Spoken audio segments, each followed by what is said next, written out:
My husband said I was paranoid for thinking his family hated me. Then his drunk uncle stood up at Thanksgiving dinner and thanked him for finally getting rid of the first wife. We've been married 7 years. I'd been married to Brandon for 7 years. 7 years of feeling like an outsider at every family gathering. 7 years of walking into rooms and watching conversations stop. 7 years of my husband telling me I was imagining things. "They love you," he'd say every time I brought it up. "You're just being sensitive." But I wasn't imagining the way his mother would hug everyone else at Christmas except me. Wasn't imagining how his sisters would make plans right in front of me, then go silent when I asked if I could join. Wasn't imagining the inside jokes that would end abruptly whenever I entered the room. "That's just how they are," Brandon would insist. "They're not trying to exclude you. You're reading too much into it." This Thanksgiving, we drove to his parents' house like we did every year. His mother greeted us at the door with a smile that didn't reach her eyes. She hugged Brandon. She waved at me. "Dinner's almost ready," she said, already turning away. "Brandon, your father wants to show you something in the garage." I stood in the entryway with the pie I'd spent 4 hours making. The pie his mother would probably serve but never acknowledge I'd brought.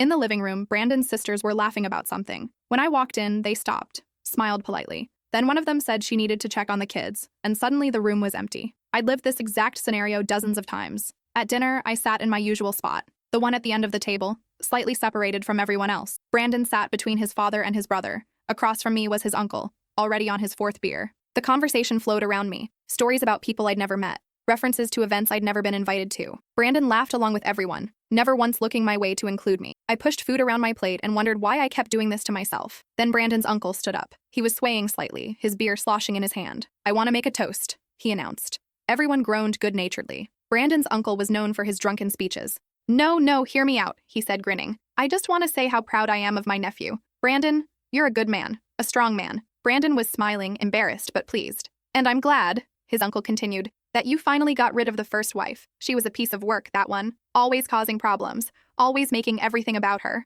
The room went completely silent. I stared at Brandon's uncle, then at Brandon, then at the rest of the family. No one was looking at me. They were all looking at their plates. "What?" I said. My voice sounded strange, distant. Brandon's uncle blinked at me, confused. "What? What did you just say?" I asked. He looked around the table for help. "I just said I'm glad Brandon finally got rid of his first wife. You know, Melissa, that woman was a nightmare." The room tilted. "I am his first wife," I said slowly. "We've been married for 7 years." Brandon's uncle's face went pale. He looked at Brandon. "This isn't Melissa?" "Sit down," Brandon's mother said sharply to his uncle. But I was already standing. My chair scraped against the floor. "Who's Melissa?" I asked.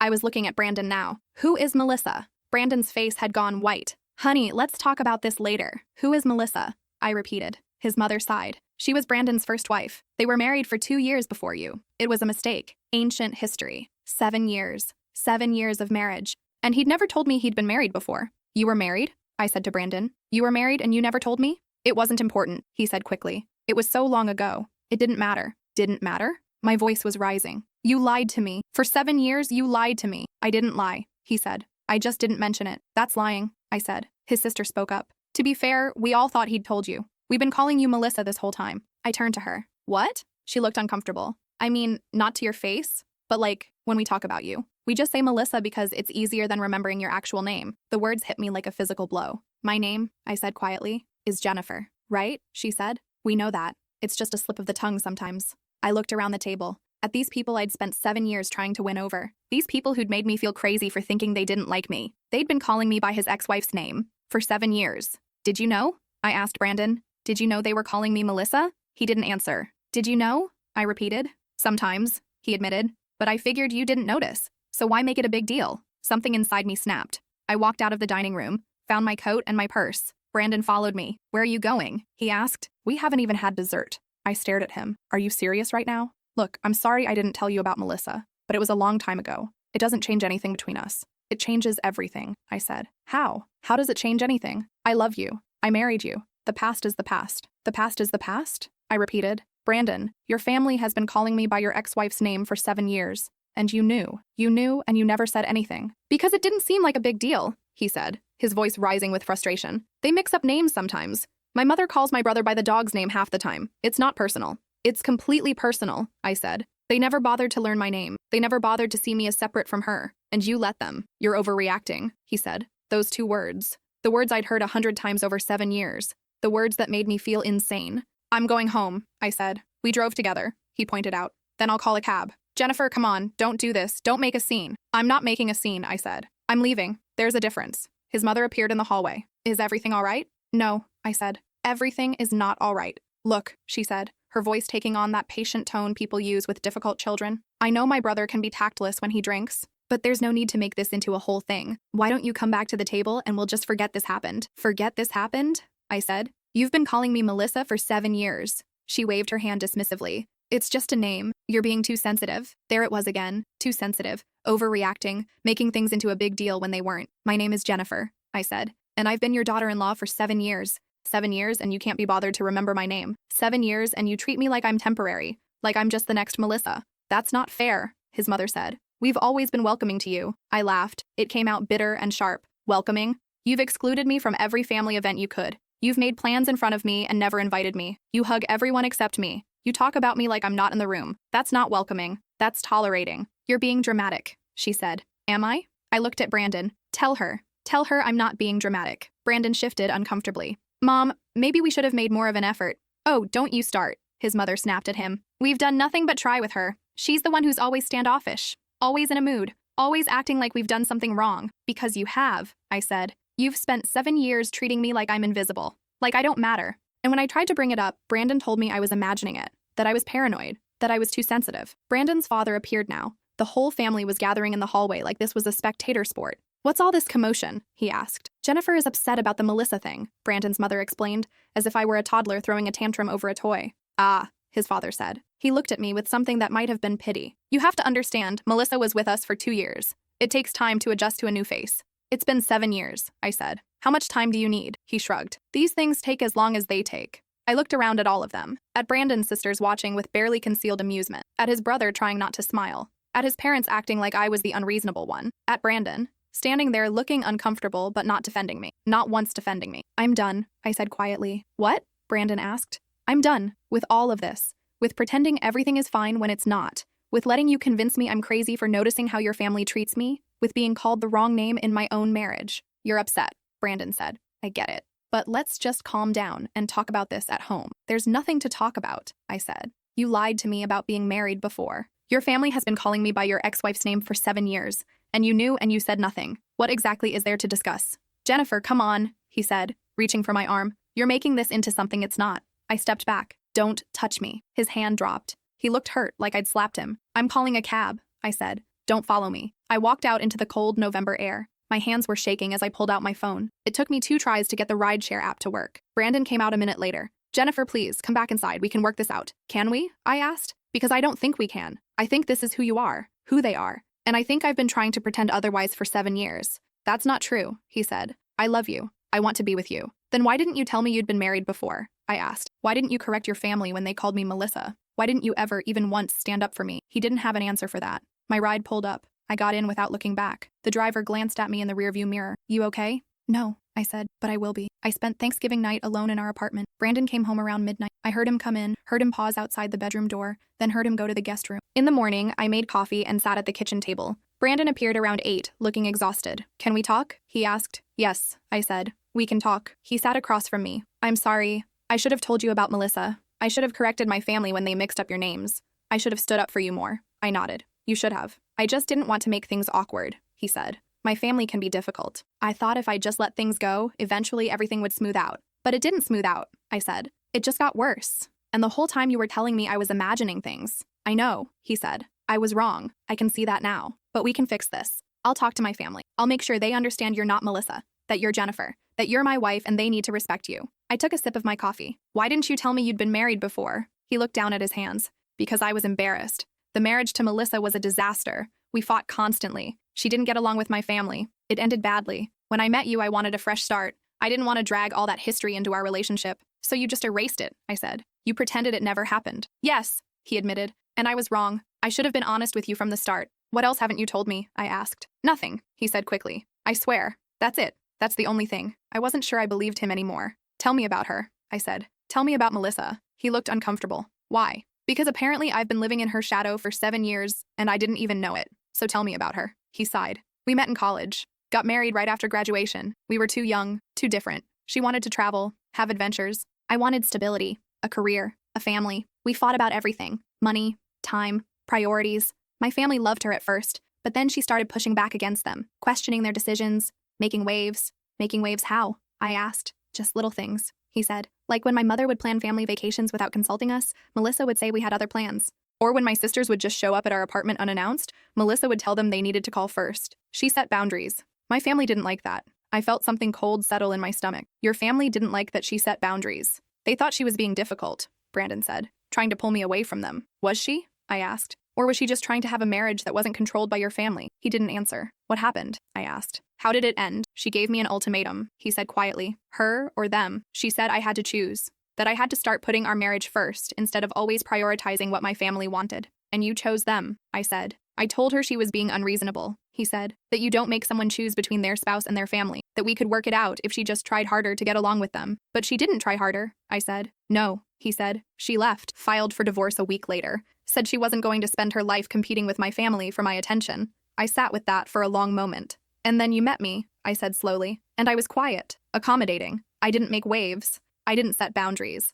I tried so hard to get your family to like me that I never stood up to them. That's not, he started. That's exactly what happened, I said. You learned from your first marriage that if you marry someone who doesn't rock the boat, things are easier. So you found someone who would swallow all the disrespect and tell herself she was imagining it. You're twisting this, Brandon said. Am I? I asked. Because from where I'm sitting, it looks like you chose someone who wouldn't make you choose. Someone who would just accept being treated badly and blame herself for being too sensitive. I love you, he said desperately. That's why I married you. Not because you were easy or accommodating, because I love you. But you didn't love me enough to defend me, I said. You didn't love me enough to tell your family to stop calling me by your ex-wife's name. You didn't love me enough to be honest about your past. I'm being honest now, he said. I'm telling you everything. We can move forward from this. Can we? I asked. Because I don't think I can. I don't think I can spend the rest of my life wondering what else you're not telling me. Wondering if your family will ever actually see me instead of just seeing a replacement for Melissa. Wondering if you'll ever actually choose me over keeping the peace with them. I'm choosing you now, he said. I'm here. I'm listening. I'm trying. You're trying now, I corrected.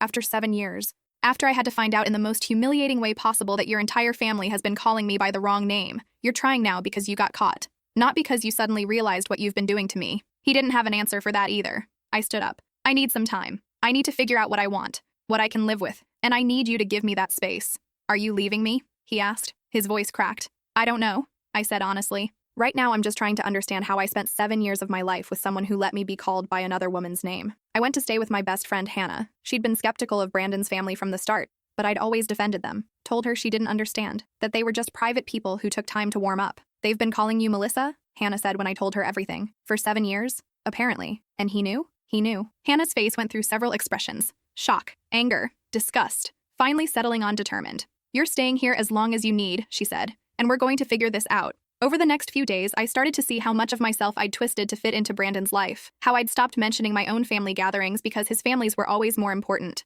How I'd quit my book club because it met on the same night as his mother's weekly dinners. How I'd given up hobbies and friendships and parts of myself because there was never time for them around all the family obligations. I'd been so busy trying to be accepted that I'd forgotten who I was. Brandon called every day, texted every hour, left voicemails explaining how he'd talked to his family, how they felt terrible, how they wanted to apologize. I didn't respond to any of it. Then his mother called. I almost didn't answer, but something made me pick up. Jennifer, she said. My name sounded foreign in her voice, like she was testing it out for the first time. I wanted to apologize. Brandon explained how hurt you are, and I can see now that we may have been unfair to you. May have been. Thank you for calling, I said carefully. I hope you'll come to Christmas, she continued. We'd love to have you. We want to start fresh. Show you that you're part of the family. I'll think about it, I said. Brandon is miserable without you, she said. He really loves you. I've never seen him like this, not even with Melissa. There it was. The comparison. She couldn't even apologize without bringing up Melissa. I need to go, I said. Of course, she said. But please think about Christmas. Family should be together for the holidays. After we hung up, Hannah found me staring at my phone. What did she want? She asked. To apologize, I said. Sort of. And to invite me to Christmas. Are you going to go? I don't know, I said. Part of me wants to believe they can change. That Brandon can change. That we can start over and this time it'll be different. But, Hannah prompted. But they've had 7 years to change, I said. 7 years to learn my name. 7 years to include me. 7 years to treat me like I matter. Why would it be different now? Because now there are consequences, Hannah said. Before, you just absorbed everything. Now you've left. Now Brandon is facing the possibility of losing you. Sometimes people only change when they have to. Is that enough? I asked. Change that only comes because they're afraid of losing something? Hannah didn't have an answer for that. A week later, Brandon showed up at Hannah's door. She let him in but stayed in the room, making it clear she was there as my support. I've been thinking, Brandon said, about everything you said, about how I let my family treat you, about how I didn't tell you about Melissa, about all of it. I waited. You were right, he said. About everything. I did choose the easy path. I married someone who wouldn't make me choose between my family and my spouse. I convinced myself that was love when really it was convenience. Okay, I said. And I've been talking to a therapist, he continued, about boundaries, about how to be a husband instead of just a son, about how to stand up to my family when they're wrong. That's good, I said. I'm glad you're doing that. I want you to come home, he said. I want us to work on this together. I want to show you that I can be the husband you deserve. And what about your family? I asked. Are they going to suddenly start treating me with respect? Are they going to stop seeing me as Melissa's replacement? I've set boundaries with them, he said. I told them that if they want to see me, they have to respect my wife. That means using your actual name. That means including you in plans. That means treating you like you matter. How did they take that? I asked. My mother cried, he admitted. My sisters said I was overreacting. My father said I was being manipulated. By me, I said. It wasn't a question. Yes, he said. They think you're trying to pull me away from them, just like Melissa did. And there it was. The truth underneath all the apologies and promises. So nothing has actually changed, I said. They're just better at hiding it now. That's not true, Brandon said. I've changed. I see what I did wrong. I'm trying to fix it. But your family hasn't changed, I said. And you're still making excuses for them. You're still explaining away their behavior instead of demanding they do better. I told them they have to respect you, he said. You told them, I repeated. But what happens when they don't? What happens the first time your mother plans something without including me? What happens when your sisters forget my name again? What happens when your father says I'm manipulating you? Brandon was quiet. You'll tell me I'm overreacting, I said. You'll tell me to give them time. You'll tell me that's just how they are. And we'll be right back where we started. No, he said. I won't do that anymore. I promise. I looked at him. At this man I'd spent 7 years with. 7 years of loving him and trying to be enough for him and slowly losing myself in the process. Do you know what the saddest part is? I asked. I spent 7 years trying to make your family love me, trying to prove I was worthy of being part of your life. And the whole time, they were calling me by someone else's name. They never even saw me. They just saw a space where someone else used to be. I saw you, Brandon said. I see you. Do you? I asked. Because the man who sees me wouldn't have let this happen. Wouldn't have let me feel crazy for 7 years. Wouldn't have hidden an entire marriage from me. I made mistakes, he said. But I love you. That has to count for something. It does, I said. But I don't know if it's enough. He stood to leave. At the door, he turned back. Are we over? I don't know, I said honestly. I need more time. How much time? I don't know that either.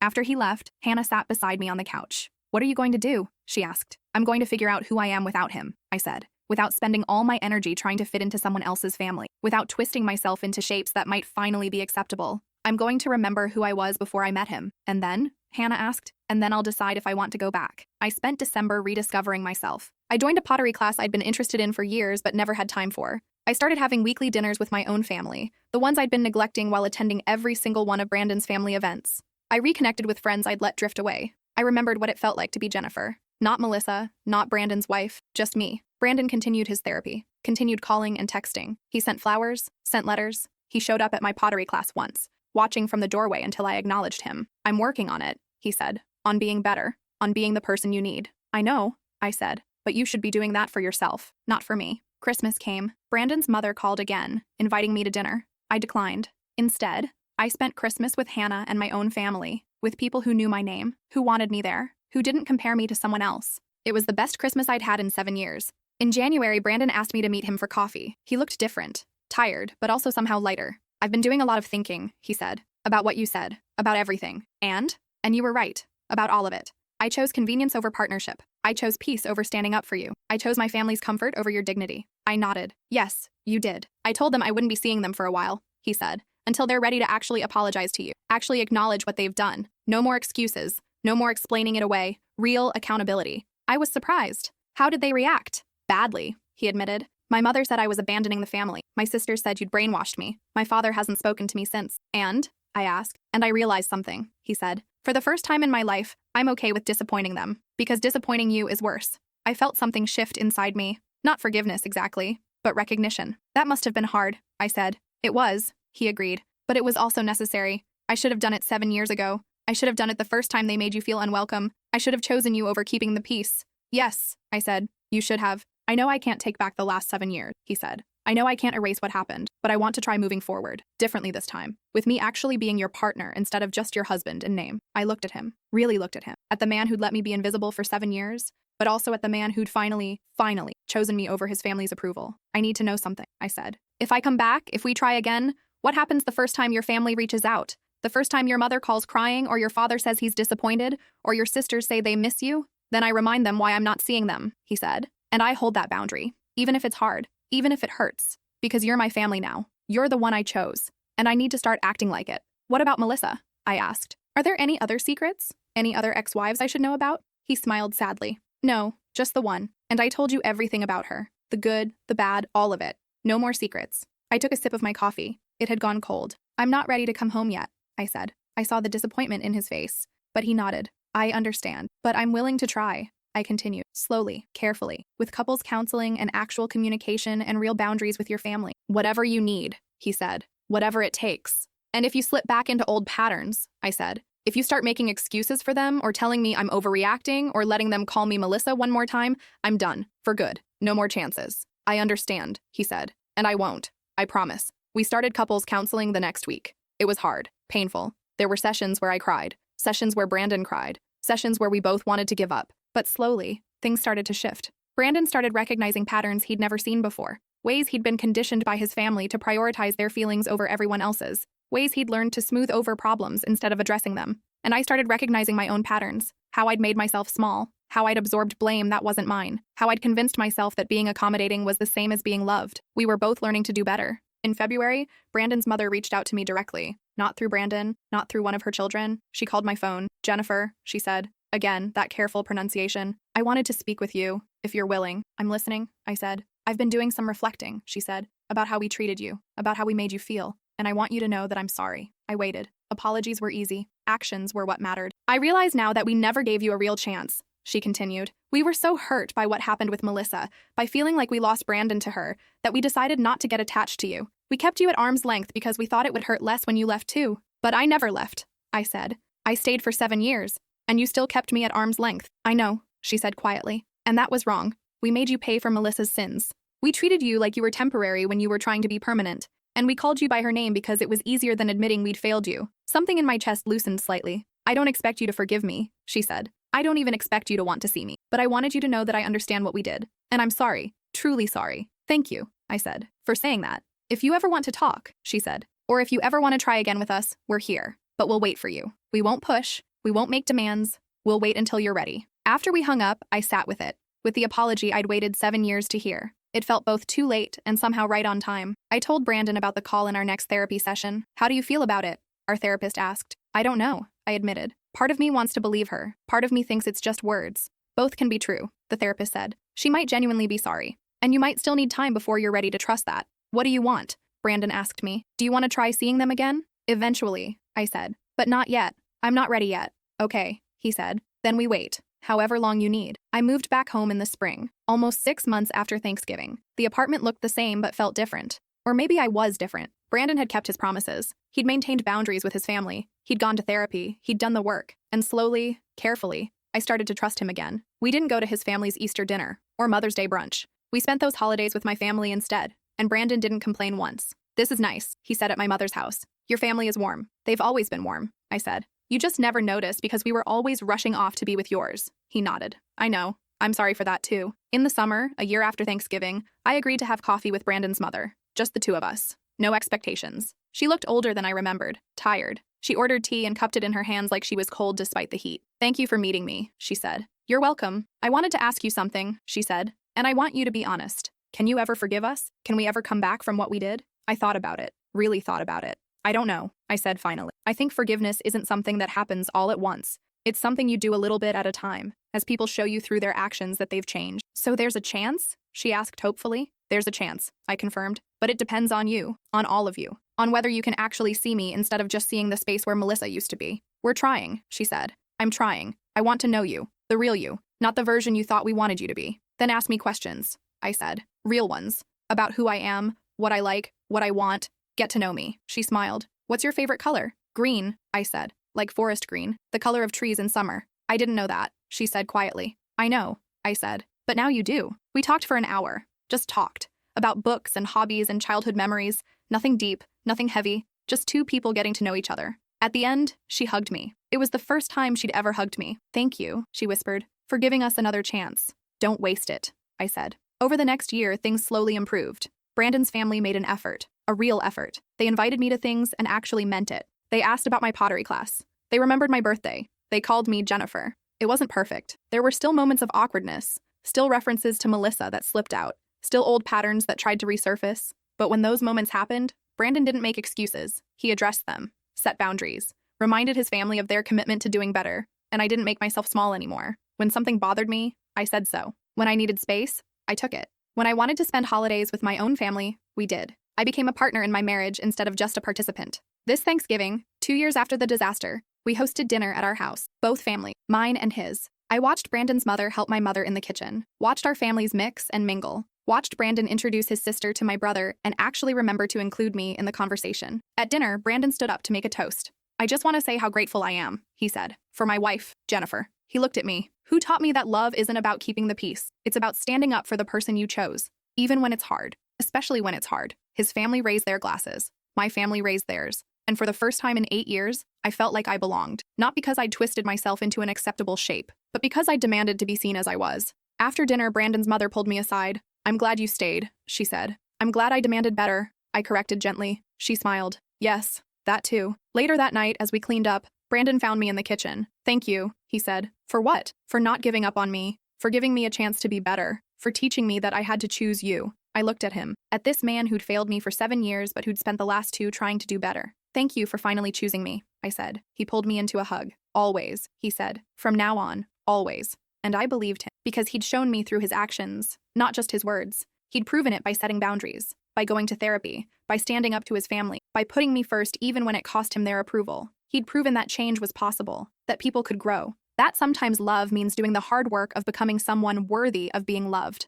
I still think about that Thanksgiving sometimes, about his uncle's drunken toast, about the look on everyone's faces when they realized I didn't know about Melissa, about walking out into the cold November air and thinking my marriage might be over. But I also think about what came after, about learning who I was, about demanding respect, about refusing to accept less than I deserved. That Thanksgiving destroyed my marriage, but it also saved it, because we couldn't rebuild until we acknowledged how broken we'd been. Sometimes the kindest thing you can do is tell the truth, even when it ruins dinner, even when it ends engagements, even when it forces people to see what they've been pretending not to notice. Sometimes destruction is necessary, so something better can grow in its place. And I'm grateful for that drunken toast, for exposing the lie I'd been living, for giving me permission to finally demand more. Because I'm not Melissa, I'm Jennifer, and I deserve to be called by my own name in my own marriage. I deserve to be seen, and I finally am.